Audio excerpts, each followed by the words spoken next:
China's to deepen supply-side structural reform in its agricultural sector to accelerate the cultivation of new development engines. In a policy document titled the Central Government's #1 document, or simply the #1 document, the government lays out its development priorities for the year ahead. It points out that the major problems facing China's agricultural sector are structural ones, rather than issues to do with insufficient quantity. And the problems mainly lie on the supply side. It says China should nurture new engines for agricultural growth by deepening reforms. It also calls for more green and sustainable development. Now, agriculture accounted for about 8.6% of GDP of China in 2016. And according to preliminary data released last month, while harvests decreased last year, they were still the second highest in history. Now, for more, we're joined live by our correspondent Wu Guoxiu in downtown Beijing, who has been following this very closely.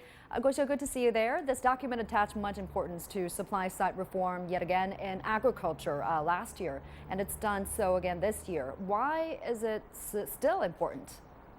Well, the reforms include efforts to accelerate agricultural modernization and enhance the competitiveness of farm produce. Agriculture is a significant issue in China, featuring problems including low farmer income, pollution, and ineffective supply of farm produce.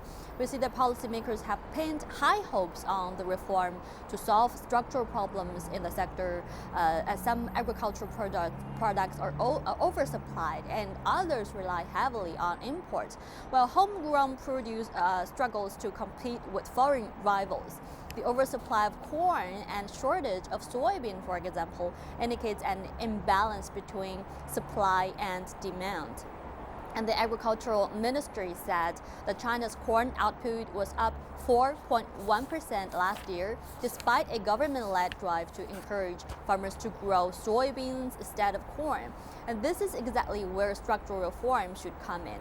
And the Minister of Agriculture, Han Changfu, has said earlier that China has plenty of ordinary produce, but very few high-quality branded agricultural products.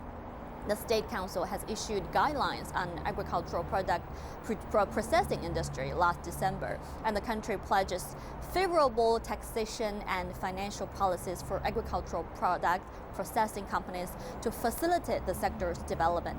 As this #1 document says, China will encourage new growth engines in agriculture and rural areas to improve productivity and competitiveness. This reform is expected to bring opportunities to investors in agricultural production, processing, and technology, attracting more capital to the agricultural sector.